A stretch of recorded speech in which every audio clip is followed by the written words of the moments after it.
The scourge of gender-based violence and femicide continue unabated in South Africa. And despite government's efforts to defeat what it calls the second pandemic after COVID-19, many believe more could still be done. As a result, GBV victims are increasingly turning their ordeal into something positive by playing the activist role. To talk more on this, we are now joined by Fatima Cele, co-founder and CEO of Neema Foundation for the Deaf. Fatima, thank you so much for your time this evening. Now, the Neema Foundation for the Deaf has had its focus for the longest time on empowering and creating awareness for the deaf and those people that are hard of hearing.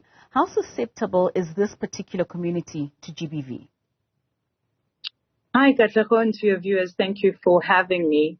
You can just imagine that if for you and I who are speaking, that GBV is a surge and it's a big problem. As we've said, it's the second pandemic in the country. You can just imagine how it is for a deaf person who is not able to express themselves in a form of an affidavit, who's not able to express themselves when they go to clinics, who's not even able to express themselves to their own community members in indicating who the victims are.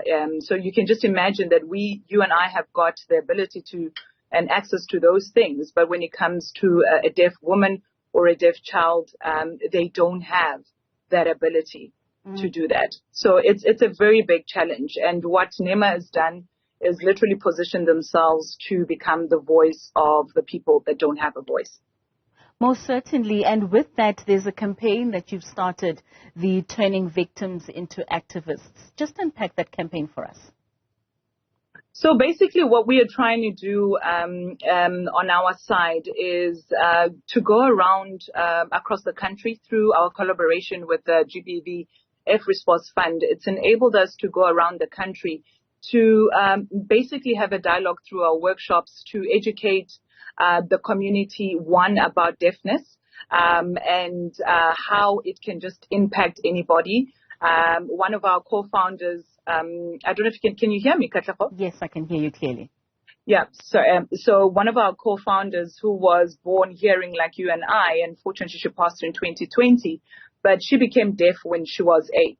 That was a result of meningitis. So it's something that can happen to you and I, and we are going out there through this campaign to indicate that if this can happen to us as hearing people, how do we then ensure that should your daughter or your niece, on my case, my niece who's deaf, how do we ensure that they get protected? So we're engaging different stakeholders about the challenges that the deaf community is facing, but at the same time, opening up a dialogue to get the stakeholders to go back and see how this particular community can be inclusive.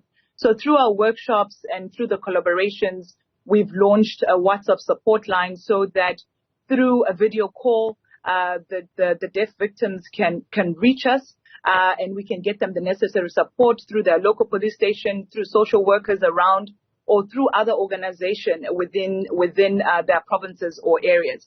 So that is what the campaign is really standing out for, which also comes with a whistle campaign so that it's a whistle for help. Because deaf people literally will not be able to speak to themselves, it's also to bring an awareness to say when you hear a whistle as a hearing person, it could be somebody crying out for help. And you'll be able to mobilize and assist a person that is in need.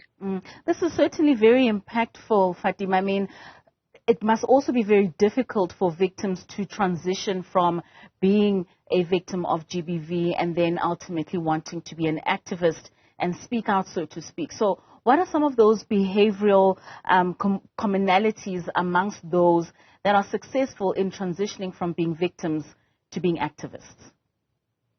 Well, a natural thing for, and I think sometimes it's a human thing. If you've survived the trauma, you survived the challenge that comes with it. The next thing that you want to do, and especially coming from a vulnerable community such as the deaf community, the next thing that you want to do is to help somebody who's in the pit. So the campaign is also to then assist, to say, to stand out, to say, if I can survive, you can do it. So it's to literally lend that lending hand, because naturally as a vulnerable society, you find themselves hiding away and say, it's something that I have to live with. It's, I'm not going to get the help. I'm not going to get the assistance. But if we can bring awareness to many survivors, then it's easier for the next generation to understand what their rights are and to be able to get the support where they need it. I mean, you made mention earlier on of the GBVF fund. What sort of support does government give, especially to organizations like yourselves, in ensuring that you're able to care for and give support to those who need it most? Well, I must be honest. We run a couple of inclusion programs with the likes of the Gauteng provincial government, as well as the city of Johannesburg, which is not GBV related. But for us, the collaboration with the GBV Response Fund has been a huge one, because it's enabled us for a lot of things that we've been complaining about. I mean, a lot of the shelters that government has done good work in, but a lot of them are not accommodating of the disability community. And what the collaboration has enabled us to do is to pilot a support shelter. So deaf community would be able to be held in a safe place for at least 2 days while we get them the necessary support, whether it's from a police station or whether it's from a clinic. They can be rest assured that they would be in an environment where they are familiar with, where they're able to speak a language that they're familiar with, and they're with an audience that can accommodate them. So for us, the collaboration with the GBVF Response Fund is enabling us to do such things that is definitely a huge challenge for government.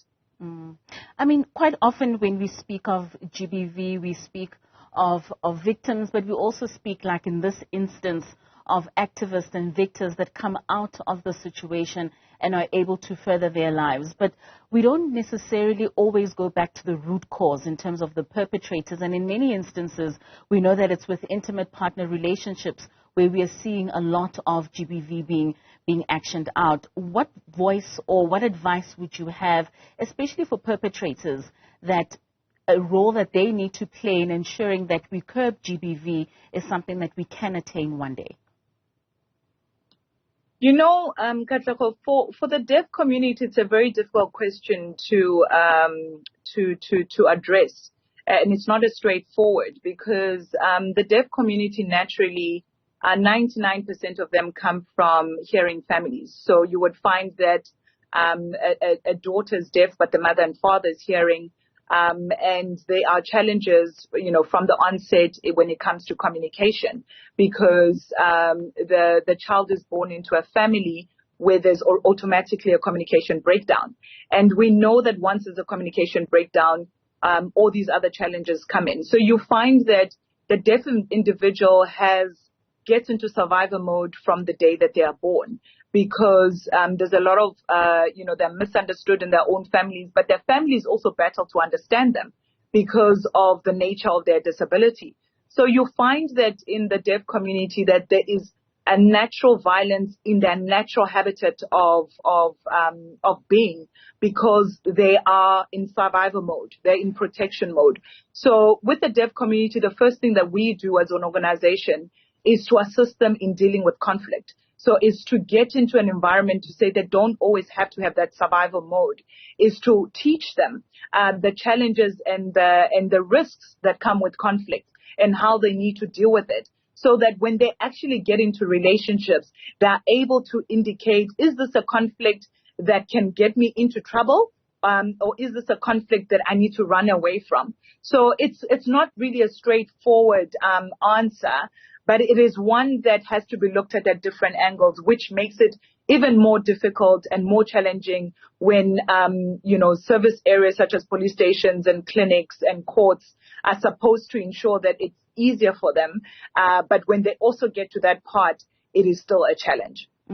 Well, thank you so much for joining us this evening, and we wish you all the best with your organization and the work that you're doing. And we truly hope that you'll turn more victors or victims into victors through the Victims into Activists campaign. That was the co-founder and CEO of Neema Foundation for the Deaf, Fatima Cele. Thank you so much for your time this evening.